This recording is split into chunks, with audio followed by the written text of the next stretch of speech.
Waswahili husema hayawi hayawi huwa, and the long wait is almost over. Just a matter of hours before we get to see our stars, the Olympic champions, world champions, and our very own right here in Nairobi, because the 7th edition of the Absa KipKeino Classic is about to get started tomorrow. But before that, let's get to hear from our stars, the world champions of the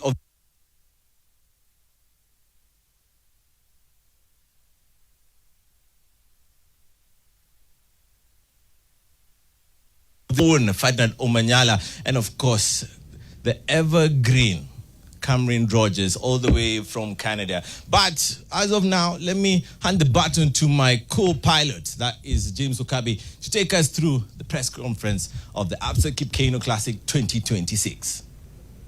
Well, thank you, Elijah. Good morning, everyone. Good morning, guys. The sun is out. It's not raining as it normally does. Good morning, guys. Welcome. 7th edition of Absa KipKeino Classic. And as is tradition, the stars have come out. The stars always come out to play. And it's wonderful to see them here. But before we get them onto the stage, maybe we should just pay tribute to the man whose this meet is named after. Dr. KipKeino, he's sat here. He's a legend. He's the one who started it all. So maybe a round of applause to the man who introduced Kenya to the rest of the world and who continues going. I'm sure he's now pushing 90, but as you can see, still keeping the pace. So let's just get on to it. We've got 5 superstars who are here with us. I've been debating how to start it off, and I thought, well, maybe let's go in terms of medals. I'm not sure. Ladies first, then medals first. So, and speaking of medals, I think it's pretty obvious. 3-time Olympic champion, world champion, really, really smart and intelligent, and one of maybe the nicest people you see on track. Gabby Thomas, please step on stage and have a seat. Next up is a lady who's told us a bit about herself, Elijah and I, this morning. 2-time world champion, Olympic champion, and going by the way she started her year, I think great things are in store. Camryn Rogers.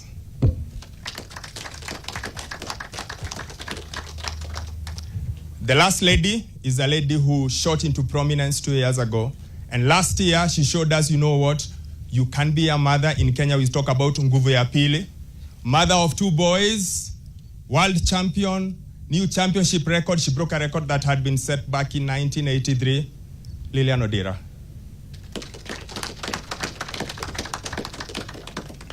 And now on to the gents. Our 4th guest, our 4th panelist is the latest sprint sensation from Jamaica. I think there are big things coming out from him.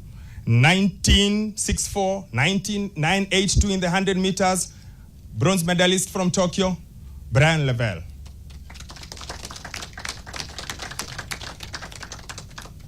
And of course, the man who sits farthest is the man who maybe has the biggest history with KipKeino Classic, is the man who's maybe made his biggest strides at the Absa KipKeino Classic.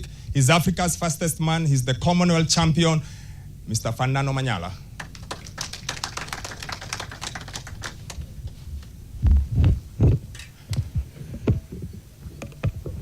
So I guess we start off just the way they came on. So I start off with Gabby. Gabby, first time in Kenya, first time in East Africa, saw you in Ethiopia, saw you in Kenya. How's the experience been like, your first time in this part of the world?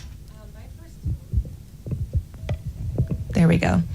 Yeah, this is my first time running in East Africa, and it's been incredible. I've always wanted to come here and race here, and the hospitality has been great.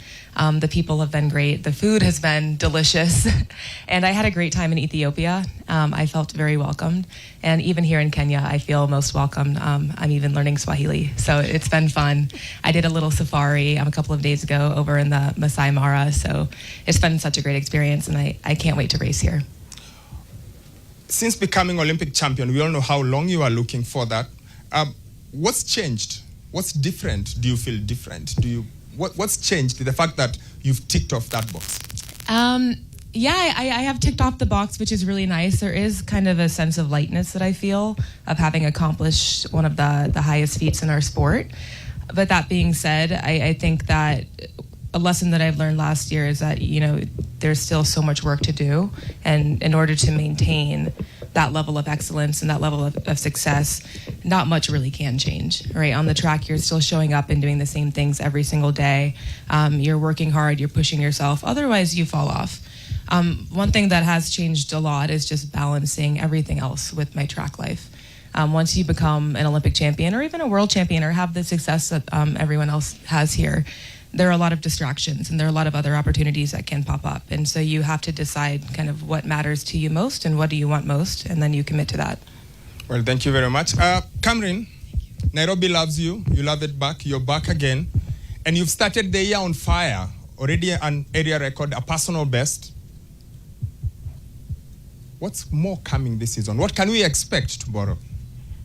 That's a great question. I think that for myself, being able to come here last year was such an amazing experience, and even just the welcome that I got at the airport was incredible. I think I feel super welcomed, and I'm so happy to be back. And I think to reflect on last year and the results, I think being able to come here and just focus on improving upon that, always striving for more, always pushing sort of the limits. I think that's what we love the most as athletes. It's just being able to do what we love and being able to do it in amazing places like this. What did you enjoy the most about competing at Absa KipKeino last year? Ooh, I feel like the crowd was just incredible. I feel like so many people came out and supported us and were cheering us on, and especially in my event as a hammer thrower, it's so incredible to see so much support for what we're doing. And I just think that it was amazing to be able to look out and to see so many excited faces who were ready to see us put on an amazing show for them. And so for us to be able to get out there, get into the circle, it's an opportunity for us to showcase the best of what our sport has to offer, but also the best of what our event has to offer, and always pushing for it to be as big as it can be. So I think that's one thing that I'm looking forward to again this year. Cool. Thank you very much. Madam Lillian, last year you showed the world what you can do, 154.62, but we haven't seen you often enough in the Diamond League. Okay, we haven't seen you enough in the races. What can we see from you this year, especially that there is no World Championships? Okay, I think this year I'll be doing the Diamond Leagues because last year I had not those good times to make me run the Diamond Leagues, but now that I have it, I'll be doing so many couples of the Diamond League. And Absa KipKeino is my season opener, so after this we're going to do more. How much has your life changed from Tokyo when you won that world title? Wow, I think it is a nice gesture, and being a world champion, you know what it means. And I think it is now pushing me to do more, and I think I'm hungry for more, and being a world champion have made me to be, I think I'm now, anytime I'm stepping on those tracks, I want to do it better than I did it in Tokyo.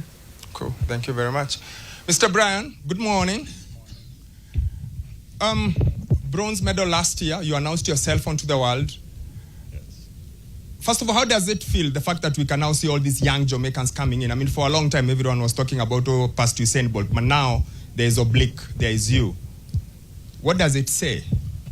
I mean, definitely it's a great feeling knowing that we are put into that space as them, and so that we can carry on a legacy that that Jamaicans are always there in the sprints to showcase our talent and to just do our best each time compete and be one of the best in track.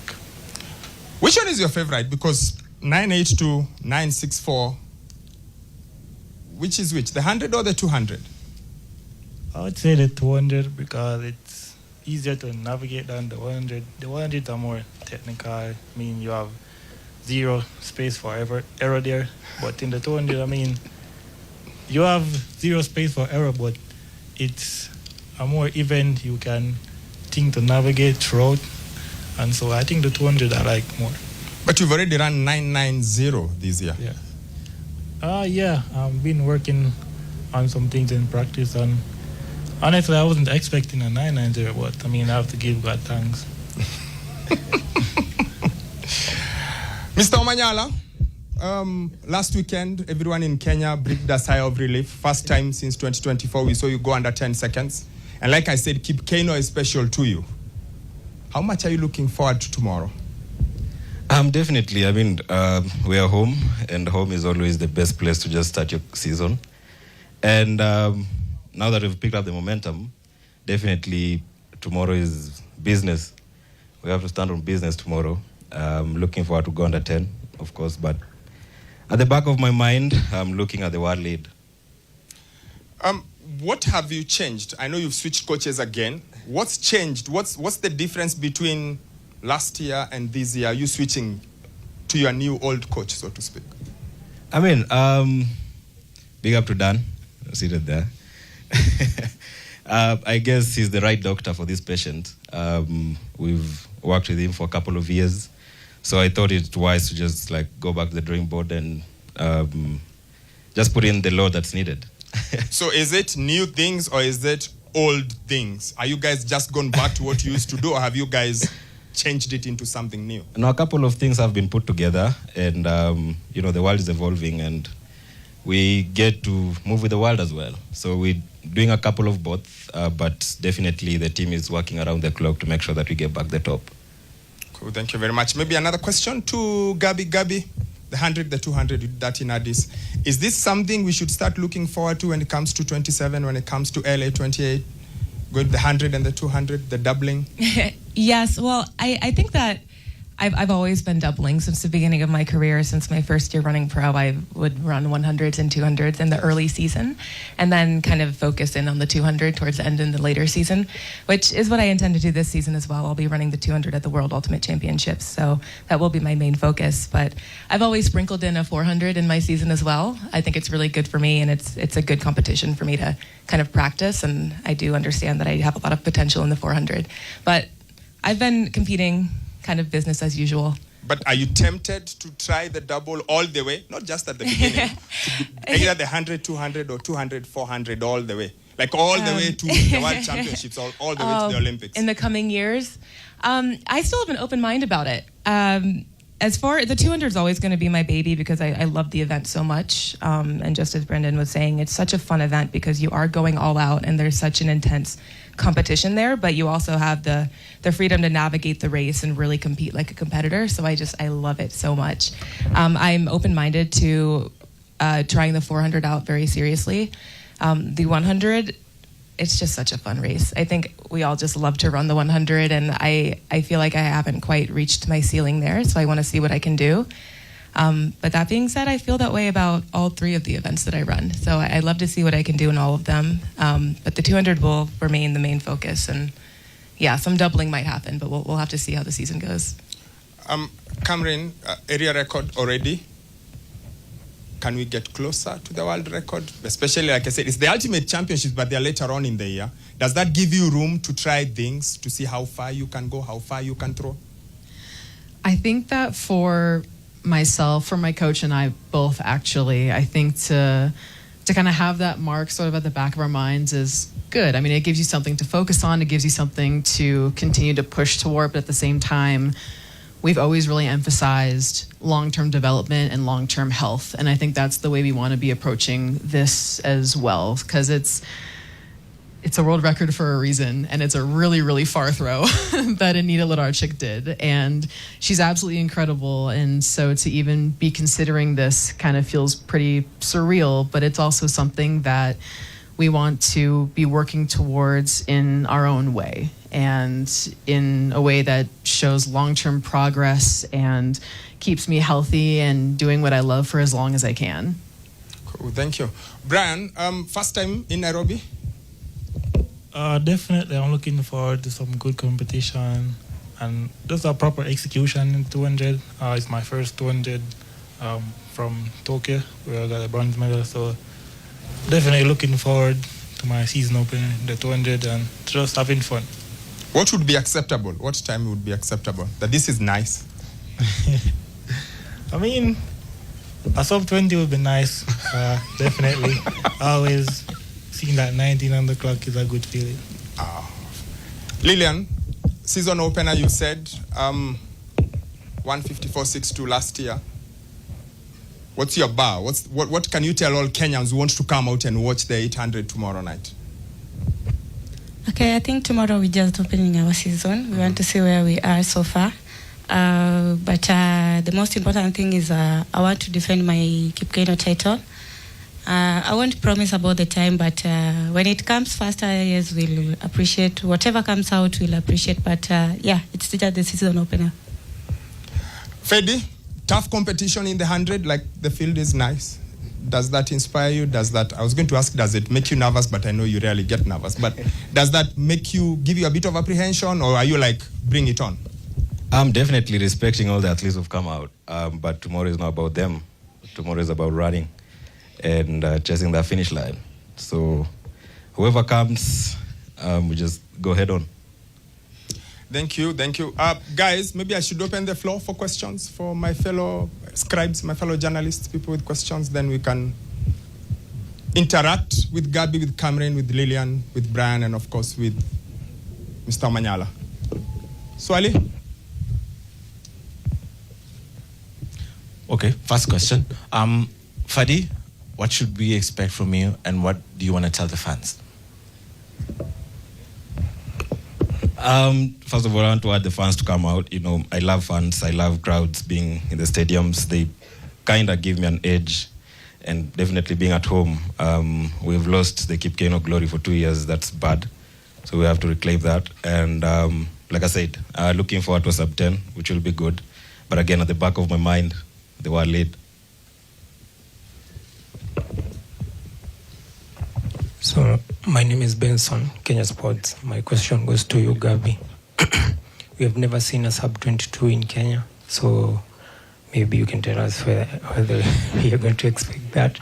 Another question, your teammate Bianca won her first international race in Ethiopia. How did you feel about that? Well, as for the first question, I'm surprised to hear that. We've never seen a sub-22 here, and I would love to be the first to accomplish that here. I do feel good about my fitness in Ethiopia. I did run 22-1 into a headwind, so I think if the conditions are nice, then it could shape up nicely because I will be doing the double here. But of course, I just want to win the race. And that's my mindset going into the races. As long as I can get a win, then I will be happy. And the competition will be good. I have brought my training partners here, and they're running really fast. As for Bianca, I'm very proud of her. I've been training with Bianca Stubler for a couple of years now, and she's one of my best friends.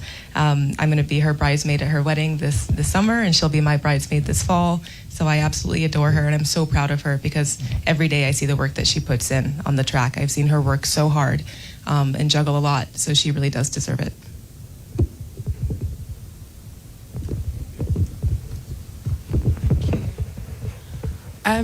This is for the people who it's their first time in Kenya. And actually, sorry, Ferdinand, if you could, I guess, explain to us what's different about experiencing athletics in Kenya than anywhere else in the world.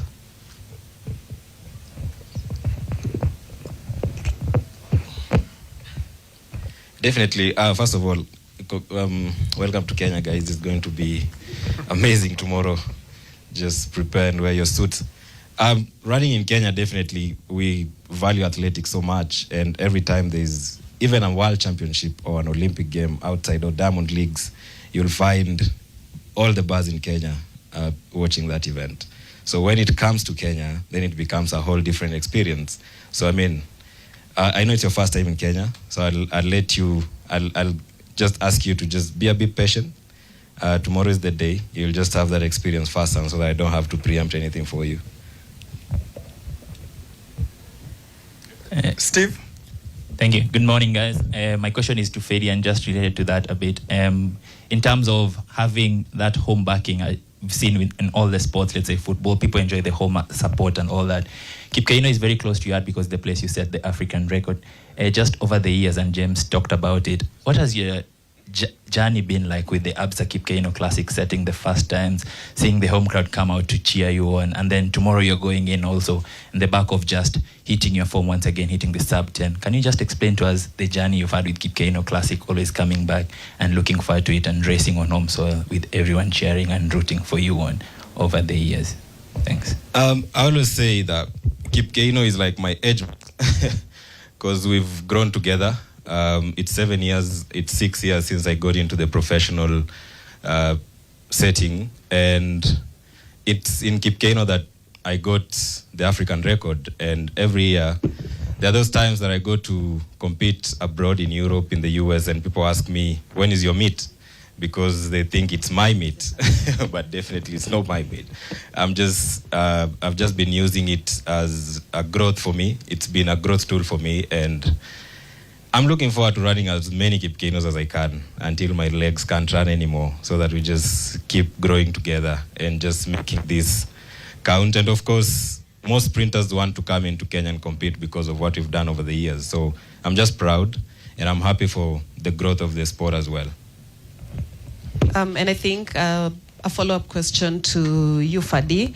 That sub-10 in close to 2 years. I mean, it's been 20 months since you ran a sub-10, until it happened in Addis Ababa. And I'm just wondering, for you, what does that mean? And just describe to us what it really felt to run sub-10 again and to just be like, oh, wow, I still have it in me.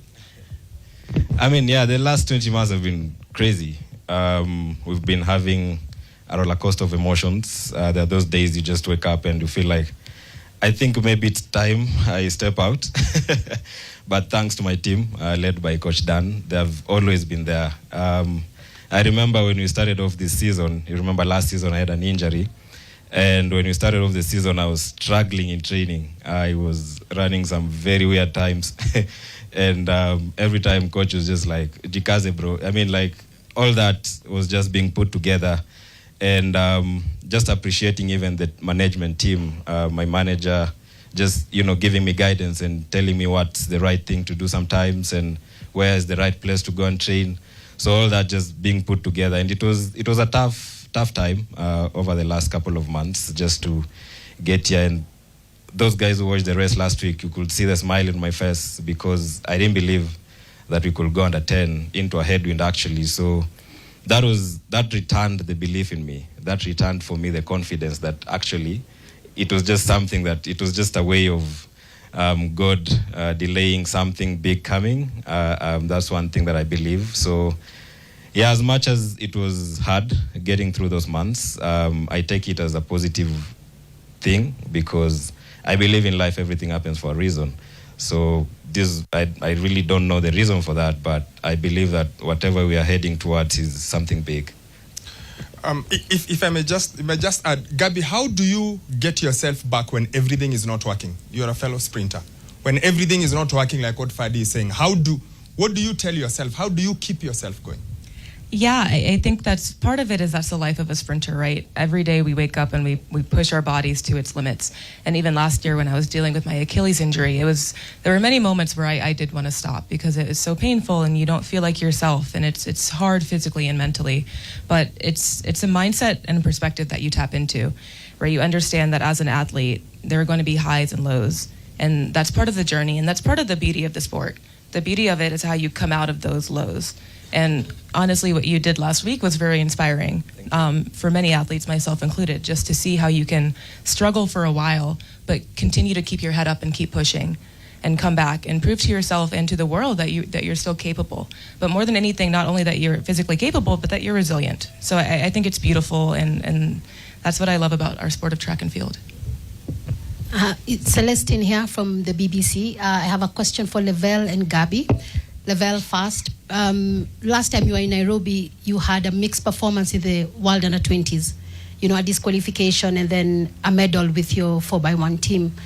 How does it feel to come back, and you can just talk to the journey and how that experience in the Under-20s has made you the athlete you are today? Yes. Honestly, that was a very important part in my life. That year was the first time I competed out of Jamaica. It was my first international race as a teenager, and it was a very good feeling, and the experience was great. Everything, the first start really shaped me, knowing that things happen in life and you just have to just move on from it and learn going forward. So to come back here now, I feel it's a very good moment, knowing that here is when like my first of everything, so it's a good feeling being back here.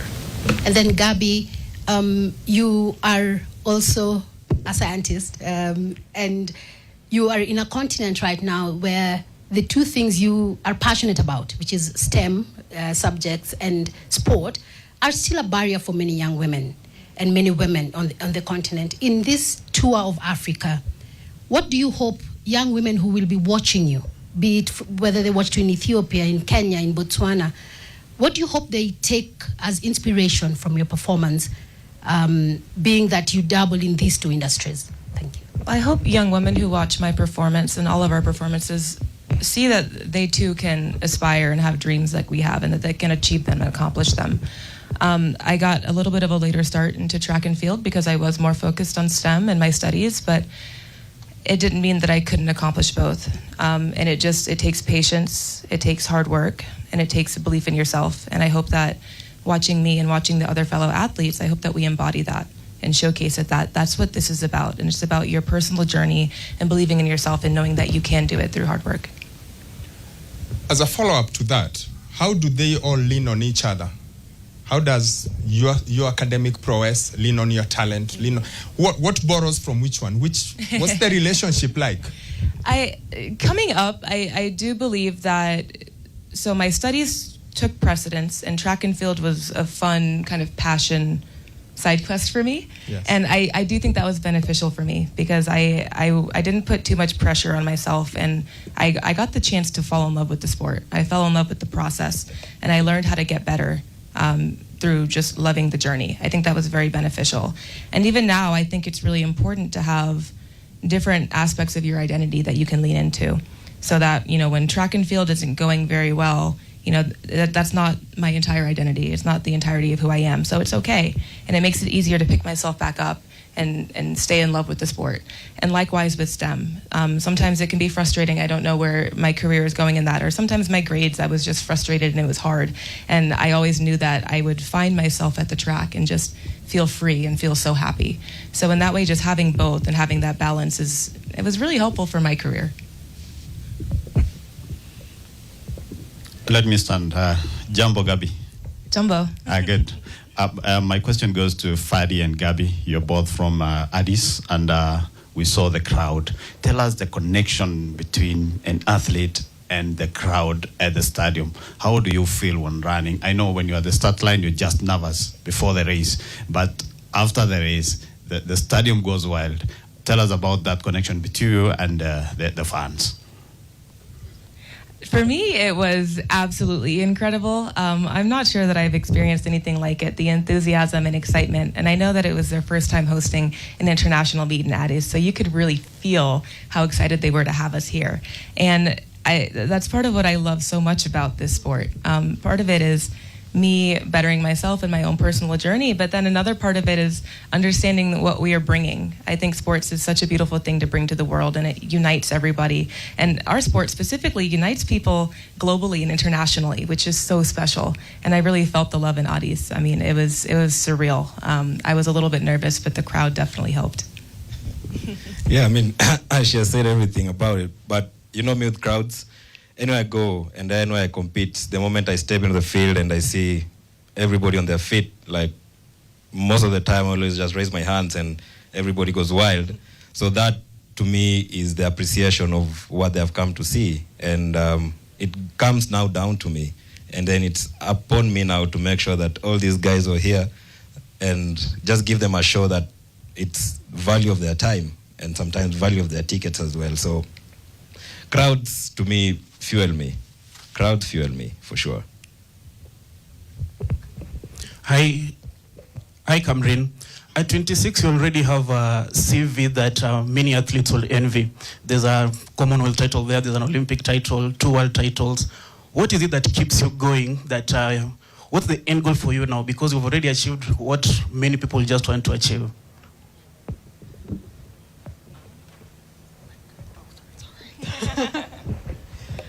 I started throwing when I was 12, and I feel like I got so lucky from the very beginning that hammer was the first thing I started with, which is very unusual. And being able to continue to build and really just continue pushing for what I feel like are really far throws, and always trying to think of, pushing for what I'm capable of. I mean, I feel like when I threw my 81 about, I guess, a month ago, it was like 3 weeks ago, just kidding. But when I had my PB 3 weeks ago, I felt like I walked out of the ring and I wasn't sure what the mark was going to be. And when it popped up, I was, of course, so excited and just completely elated to see the 81 pop up on the screen. And I also felt like there was still more in that I think, capable of. And so for my coach and I to kind of take that as a sign that training's going well, kind of go back to the drawing board, I think it's always a matter of us figuring out kind of what's next and being able to appreciate these moments as growing points. And I really look forward to continuing to train as hard as I can and shoot for these really far throws. And over the next few years, like I feel like I'm so happy with how my career has been, and there's still so much more that I want to achieve. And so for myself, looking forward to the future, we have Commonwealths this year, and then of course over the next 3 years it's going to be Worlds in Beijing, the Olympics, and then Worlds once again in 2029. And to be able to be looking that far out and to be constructing our training in a way that respects my health and my development is, I think, something that my coach and I have worked really hard on these last few years. And since COVID, we've had Worlds and then the Olympic Games, and I feel like in that time frame I've grown so much and I've gained so much experience as well as perspective. And I think that's something that really changes the way that we've approached things for the better, in learning from our mistakes and being able to take the good things as well and continue to move forward. Hello, I'm Eric from Standard Media. Camryn, welcome to Kenya once again. It is now evident that you and Ethan, you are so unstoppable. The writings are on the wall that you guys are successfully going to defend the titles. Just tell us, what is this thing that makes Canada to take in hammer throw? What is this thing that you people are doing that other nations are not doing? Tell us the secret to your winning ways. Thank you. I kind of wish there was a secret. I was telling someone earlier this morning, I think it's just the maple syrup. But no, I think that in Canada, what's been really cool, especially like we're both from British Columbia, and there are other amazing hammer throwers who are from our country and especially from BC as well. And we've been lucky enough to have sort of like an influx of hammer throwing knowledge and people who are willing to share that with other coaches and other athletes. And I think it's just a community that's so strong. And I'm lucky enough to work with a coach, actually all the coaches I've had growing up from when I was younger at a high school and then collegiately and post-collegiately, where they have all been people who have shared a similar mindset, but also been very open to learning new things and being able to work with each individual athlete to figure out, of course, what's going to be best for you. And so with that, I think it's been really neat to see how much the sport has grown in Canada, and especially to see so many amazing throwers coming out of BC. And it makes me really proud, and I think it shows that we are able to build on a foundation that was set years and years ago. And it also, I think, shows that the next generation that's going to come up after us is going to continue to sort of build on that as well and continue to push these limits of what's possible in our sport. And that's kind of, I think, part of what makes our journeys as athletes so incredible, is that we always want to try to leave the sport better than we found it. And for hammer throwers especially, like I always love to bring up that the first time hammer throw was in the Olympics was in the year 2000. Like, it's still a fairly new event, at least for women it is. And to see how much it's grown in these 26 years also, I think, shows us that there is still so much more to go, but also that we are so lucky right now to be a part of this ever-growing sport. And I feel lucky enough to be a part of that growth as well. Just a question to Lillian, even as I get to Sadiq. What's different this year? How does it feel, the fact that now you are world champion? So how has that changed you? And number two, your boys, now they're old enough to see your family. What's the reaction like when they now know their mom is world champion? I'll start with my boys. I think they've been my best supporters, and they know what I do. Anytime I'm going to the track or maybe I'm going to training, they always know that mom is going for training, so they understand everything that I do. And I thank them and my family for always standing with me, because, you know, coming back from maternity and getting to track back again is not something that is something that is easy. So you have to work extra hard. And then on the question of after now that I'm the world champion, I think our aim this year is just to run fast. We want to get another PB this year if possible. And now that we'll be doing the Diamond League, our aim is to get to the Diamond League finals, and I'll be doing the trials that will be leading to the Commonwealth. You know, Kenya, you have to do the trials. There is no ticket that gives a free ticket that you'll be doing the Commonwealth. So we'll have to do the trial first. If we get to the team, well and good, we'll be chasing the medal there at the Commonwealth. And then, you know, I've qualified for the Ultimate Championship. Definitely we'll be going there to chase the medal. So yeah, we're working hard with my coach this year. And we're having another approach, and our aim is to run another PB this year. It doesn't matter so long as the season ends without getting the PB. Yeah. So we're aiming to run fast.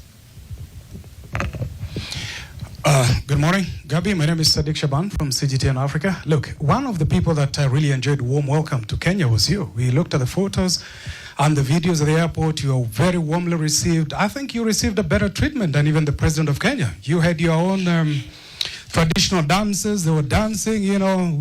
I'm not so sure about your dancing skills though, but you put your best foot forward, as you always do in this competition. And would you rather that, you've spoken about the power sport, would you rather that be the norm when athletes and sports people go around the world? So that as an American, strictly speaking, coming to Kenya and enjoying that warm welcome, you know, that the rest of us going to the US, for example, for the World Cup, get the same kind of treatment. Strictly speaking, and you've been around the world, you've seen the power of unity in sports, in adversity, in bringing everybody together, transcending boundaries and whatnot. Strictly speaking, as an American who is in Africa, has enjoyed the warm reception. It was the same thing in Addis. They were very kind to you. What would you speak to the global sporting community who want to go to the US and probably this competition, but just globally speaking, enjoying the World Cup and just having that power of sport, bringing everybody together, irrespective of all the divisions that is with us? And Odera, this is for you.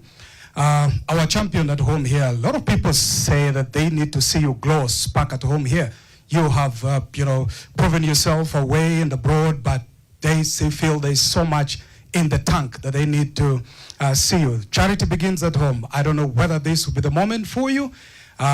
There's not going to be Olympics this year. It's not going to be World Championship, only the Commonwealth Games. But guys are hungry at home, and you know this country, when they are champions, and Ferdinand knows this too well, when your champions spark at home, they are with you. So is this the moment that we're going to see you spark at home and giving something to this nation that has waited for you for a long time to perform for them since your World Championship exploits? Thank you so much.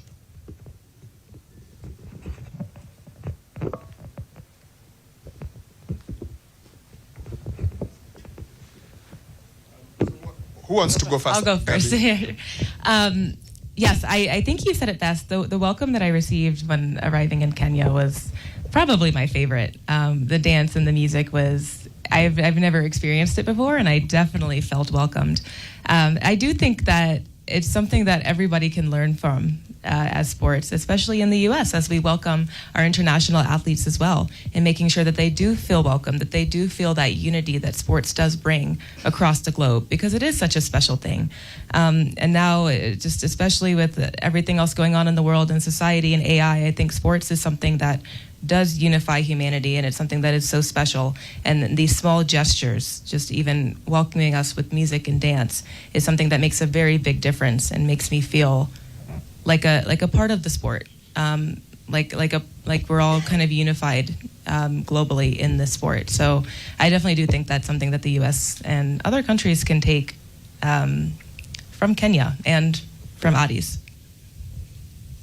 Lilia? Okay. I think so many of you have been asking so many questions where Odira is and after the World Champs, but I think many of you are expecting me to do the cross-country season or maybe the indoor season, but we opted with my coach not to do it and my management, being that it was too soon after the Tokyo Championships. So we decided to take some rest, that is the off-season, and we came back, that is around November, to prepare for this season. And now that I'll be doing the ultimate, we saw that it was a long season for me, so that is when we started. We decided to start my season with KipKeino. You know, everything about KipKeino is so special.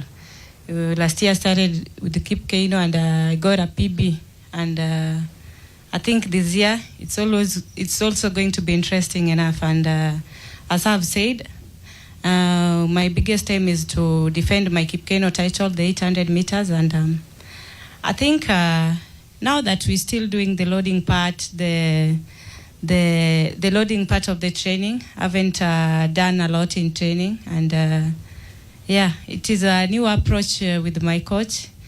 We want to get the medal at the ultimate and the Commonwealth, so we don't want to peak earlier enough, but it will be a good show tomorrow, that I can promise you. And we're going to gauge our body, but don't worry, a lot is coming on the way. Hi, my name is Charity Wanja. My question goes to Ferdinand Omanyala.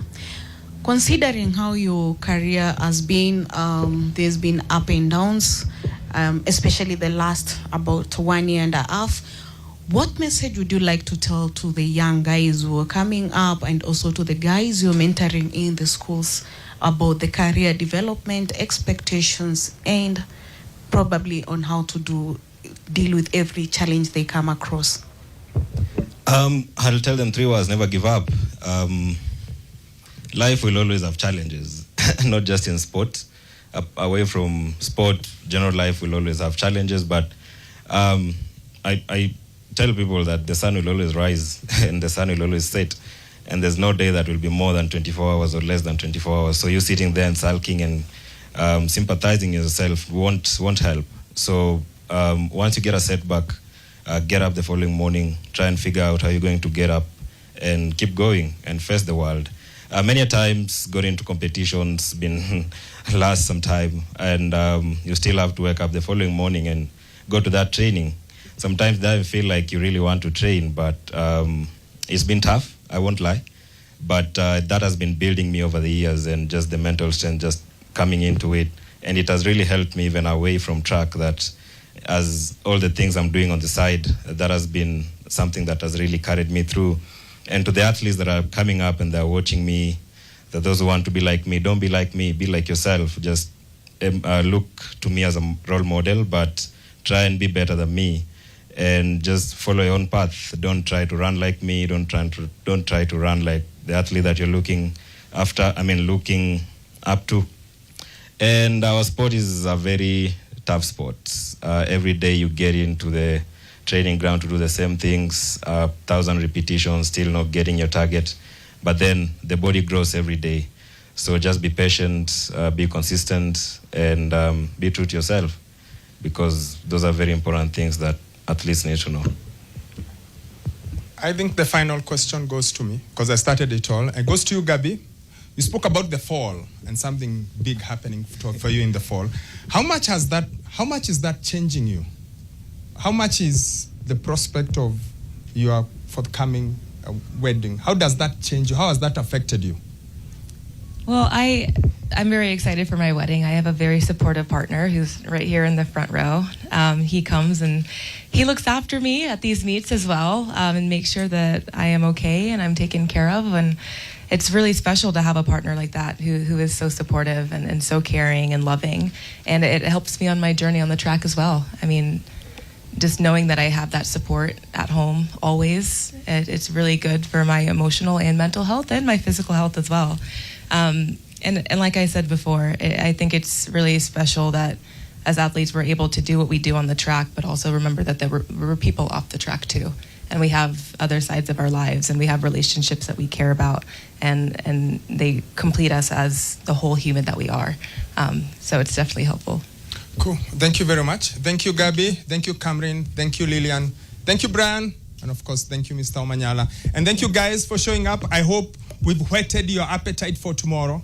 I hope you're looking forward to it and that things can go on very well. But now, as we finish, we are going to finish off by handing over. I can see a ceremonial handover of the bibs for tomorrow. I'm not sure whether, Jim, we are going to do it. I'm not sure who does the handing over, or you just want pictures for the people to do it. It's for the pictures, so we'll have pictures. Gabby, everyone gets theirs. And then, you want them to come close together? Yes, there we go.